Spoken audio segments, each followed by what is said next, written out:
strike you, you whitewashed wall.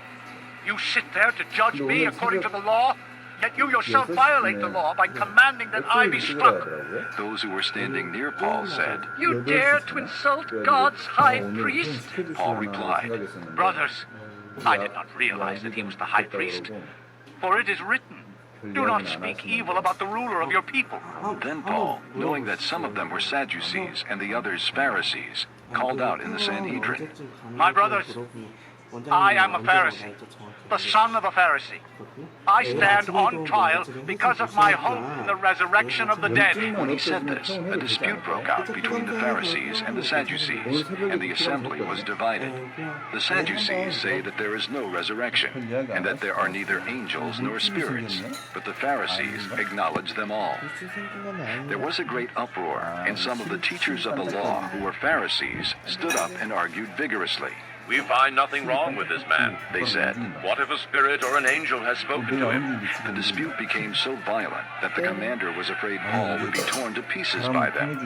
He ordered the troops to go down and take him away from them by force and bring him into the barracks. The following night, the Lord stood near Paul and said, Take courage. As you have testified about me in Jerusalem, so you must also testify in Rome.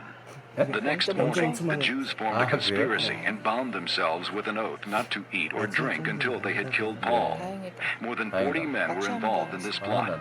They went to the chief priests and elders and said, We have taken a solemn oath not to eat anything until we have killed Paul.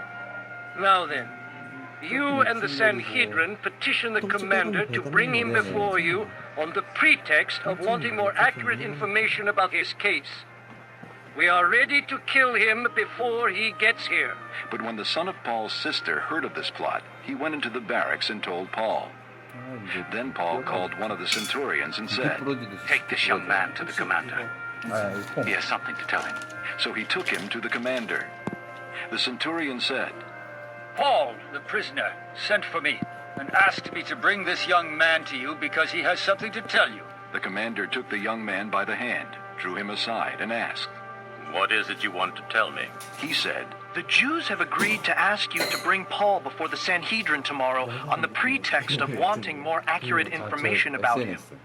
Don't give in to them, because more than 40 of them are waiting in ambush for him. They have taken an oath not to eat or drink until they have killed him. They are ready now, waiting for your consent to their request. The commander dismissed the young man and cautioned him. Don't tell anyone that you have reported this to me. Then he called 2 of his centurions and ordered them, Get ready a detachment of 200 soldiers, 70 horsemen, and 200 spearmen to go to Caesarea at 9 tonight. Provide mounts for Paul so that he may be taken safely to Governor Felix. He wrote a letter as follows. Claudius Lysias, to His Excellency Governor Felix, greetings. This man was seized by the Jews, and they were about to kill him.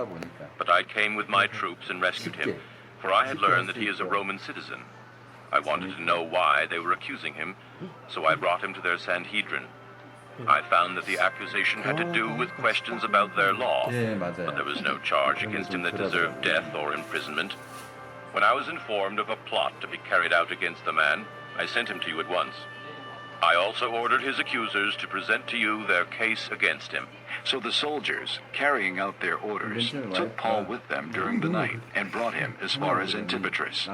The next day, they let the cavalry go on with him, while they returned to the barracks. When the cavalry arrived in Caesarea, they delivered the letter to the governor and handed Paul over to him. The governor read the letter and asked what province he was from. Learning that he was from Cilicia, he said, I will hear your case when your accusers get here. Then he ordered that Paul be kept under guard in Herod's palace. Chapter 23. Paul looked straight at the Sanhedrin and said, My brothers, I have fulfilled my duty to God in all good conscience to this day. At this, the high priest Ananias ordered those standing near Paul to strike him on the mouth. Then Paul said to him, God will strike you, you whitewashed wall. You sit there to judge me according to the law, yet you yourself violate